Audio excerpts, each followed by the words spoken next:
روزہ جہاں فرض کیا اس آیت میں فرمایا تھا لعلکم تتقون، روزہ اس لیے دیا کہ تمہارے اندر میں تقوی آ جائے۔ اور تقوی اس کو نہیں کہتے میرے بھائیوں کہ ایک دن دو دن کوئی گناہ چھوڑ کے دکھا دیا، کوئی نیکی کر کے دکھا دیا۔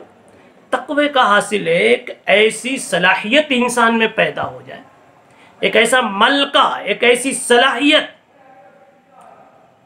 کہ وہ کیے بغیر، اس کے مقتضا پر چل کر نیکی کیے بغیر انسان کو چین نہ آوے۔ تقوی نام ہے ایسی صلاحیت کا اندر میں آ جانا کہ اس صلاحیت کی وجہ سے جس نیکی کو کرتا رہا ہے اس کے کیے بغیر چین نہ آئے۔ جیسے آپ نے رمضان میں تلاوت کی ہے اور بھی نیکیاں کی ہیں، تو آپ کو عید کے بعد بھی قرآن یاد آوے، تلاوتیں یاد آئیں، دعائیں یاد آویں، اللہ اللہ کی محفلیں یاد آویں، اور گناہ سے بچنے کا، گناہ کے موقعوں پر ایک جذبہ یاد آوے، مجھے تو بچنا ہے۔ لیکن افسوس یہ ہے کہ معلوم نہیں ہم رمضان میں تقوی سیکھتے ہیں، بڑھاتے ہیں یا برباد کرتے ہیں کہ عید کا دن آتے ہی وہ بے احتیاطیاں ہوتی ہے اور وہ جرائم وجود میں آتے ہیں کہ انسان جس کے تصور سے گھبرا جائے۔ اس لیے اس کا بھی امتحان اور جائزہ ہمیں محاسبہ لینا کرنا ہے کہ تقوی ہمارے اندر میں کتنا آیا۔ اور تقوی کو آپ 3 پیرائے پہ جانچ سکتے ہیں، عزت کے سلسلے میں، لذت کے سلسلے میں، اور اپنی راحت کے سلسلے میں۔ کتنے ابھی آپ لڑاکو ہیں اور کتنے بے قرار ہیں، تھوڑی تھوڑی بات پر عزت کے لیے لڑ جاتے تھے، کیا ابھی بھی وہی مزاج ہے؟ پتہ چلا ابھی تقوی میں آپ فیل ہیں۔ لذت کے لیے حلال و حرام بھول گئے آپ، جو جی میں آیا پہن لیا، جو جی میں آیا کھا لیا پی لیا، جیسی کمائی ہاتھ آئی قبول کر لیا۔ اگر ابھی بھی وہ جذبہ ہے تو آپ تقوی میں فیل ہیں۔ راحت، جس چیز میں مزہ اور راحت، جس چیز میں سکون، جس انداز میں سکون، مثلا فجر میں سوئے رہنے میں راحت، نمازوں میں نہ جا کر گھروں میں بیٹھے رہنے میں راحت، دھندوں میں لگے رہنے میں راحت محسوس کر رہے، 30 دن رمضان کے گزرنے کے بعد اگر اس راحت کے جذبے میں کمی نہیں آئی، آپ سمجھ جائیے اس فیلڈ میں بھی آپ تقوی کے اعتبار سے فیل ہیں۔ اس لیے ہمیں اپنے تقوی کا اس اعتبار سے جائزہ لینا ہے کہ ہم عزت کے نشے میں کیا کچھ ٹھنڈے ہوئے کی نہیں، لذت کے نشے میں کچھ ٹھنڈے ہوئے کی نہیں، اور راحت کے نشے میں کچھ ٹھنڈے ہوئے کی نہیں۔ اور سچی بات یہ ہے کہ یہ 3 باتیں اگر انسان کے معاشرے میں آ جائے کہ اپنی عزت کا نشہ ٹھنڈا کر لے، لذت کا نشہ ٹھنڈا کر لے، راحت کا نشہ ٹھنڈا کر لے، معاشرے کے سارے بگاڑ ختم ہو جائیں، لڑائیاں ختم ہو جائیں، جھگڑے ختم ہو جائیں، بے چینیاں ختم ہو جائیں، اور ایسے انسان کا شمار متقیوں میں ہوگا۔ اور یاد رکھو جب تک تقوی کا رنگ نہیں چڑھے گا اللہ کے ہاں اعمال مقبول نہیں ہوتے۔ انما یتقبل اللہ من المتقین، اللہ تعالیٰ کہتے ہیں انما یتقبل اللہ من المتقین، اللہ تعالیٰ کو تو متقیوں کے اعمال اچھے لگتے ہیں۔ اس لیے ہمیں اب اخیر میں یہ تقوی بھی چیک کرنا ہے، اور اپنی آخر میں ایک دعا میں یہ کہنا ہے یا اللہ ہم نے حساب لیا، جائزہ لیا، تم فیل ہی نظر آ رہے ہیں، لیکن جیسا کچھ بھی کیا ہے اور جیسا بھی گزارا ہے، ایک تسبیح بھی اگر ہماری نہیں آپ کو اچھی لگی آپ کے معیار پر، پھر بھی آپ اچھی بنا کے قبول کر لیجئے، آپ بتکلف موڈ بنا کے قبول کر لیجئے، یہ بھی کہنا ہماری ذمہ داری ہے۔ یہ بات کہاں سے سیکھی؟ سیدنا ابراہیم علیہ السلام نے کعبۃ اللہ کو جب بنایا، اپنے بیٹے حضرت اسماعیل علیہ السلام کو لے کر کے وَإِذْ يَرْفَعُ إِبْرَاهِيمُ الْقَوَاعِدَ مِنَ الْبَيْتِ وَإِسْمَاعِيل، باپ بیٹا دونوں نے بنا لیا، تو کیا کہا؟ رَبَّنَا تَقَبَّلْ مِنَّا إِنَّكَ أَنْتَ السَّمِيعُ الْعَلِيمُ، یا اللہ تقبل منا، موڈ بنا کے قبول کر لیجئے گا، میں جانتا ہوں، ہم جانتے ہیں کہ ڈھنگ کا تو نہیں بنا کعبہ، لیکن اللہ آپ کے معیار کا کون بنا سکتا ہے؟ یہ ابراہیم کی مجال؟ یہ تو ہمارے اوپر آپ کا احسان ہے کہ آپ نے کعبۃ اللہ کی تعمیر کے لیے ہمیں منتخب کیا، ہم سے جیسا ہو سکا بنا دیا، اللہ قبول کر لینا۔ تو لاسٹ میں اللہ سے یہ بھی کہو کہ یا اللہ کچھ ڈھنگ کا نہیں ہوا مگر قبول کر لینا، اللہ کچرے میں مت ڈالنا، یا اللہ مردود مت کرنا۔ کھڑے تو ہوئے ہم مصلی پر، اللہ اللہ کہنے کے لیے زبان کو تو چلایا ہم نے، تراویح میں پاؤں تو تھکایا۔ یا اللہ جیسی بھی تراویح ہو، جیسا بھی روزہ ہوا، جیسا بھی ذکر ہوا، جیسا بھی وقت گزرا، ربنا تقبل منا، یا اللہ ہم وہی بولتے ہیں جو سیدنا ابراہیم علیہ السلام نے کہا، اللہ قبول کر لینا۔ گویا یہ چند باتیں اس وقت غور و خوض کی ہو گئی۔ ایک تو یہ کہ محاسبہ کریں، دوسرے یہ کہ اپنی کمزوری کا تصور کر کے تسبیح کریں، کوئی اچھائی نظر آوے تو اللہ کی حمد کریں، تحمید کریں، شکر کریں اور استغفار کریں، اور آخر میں کل کرنے کرانے کے بعد یہ استغفار بھی قبول ہو جاوے۔ اس کے لیے اخیر میں کہیں ربنا تقبل منا، اللہ جو کچھ بھی ہوا سب قبول فرما لے۔ حق تعالی شان ہو ہماری آپ کی ان بار بار کی ملاقاتوں کو قبول فرمائے، اور اس 30 دن کے اس پروگرام کو اللہ تعالیٰ مقبولیت سے نوازے، اور ہماری زندگیوں میں خوبصورت اور حسین چینجنگ اور انقلاب کے آنے کا اللہ ذریعہ بناوے۔ جتنے سامعین ناظرین دلچسپیوں سے سنتے رہے اور ہمارے حوصلوں کو بڑھاتے رہے، ہم ان سب کے شکر گزار ہیں، اور سب سے دعا کے متمنی ہیں کہ وہ دعا میں یاد رکھیں کہ حق تعالی شانہ مزید ہمیں اس قسم کی نیک توفیقات سے مالا مال فرمائے، اور خود ہماری زندگیوں میں اللہ تعالیٰ خیر کی شکلیں، صورتیں اور خیر کے اعمال کی اللہ تعالیٰ ہمیں توفیق سے بہرور فرمائے۔ وآخر دعوانا ان الحمد للہ رب العالمین۔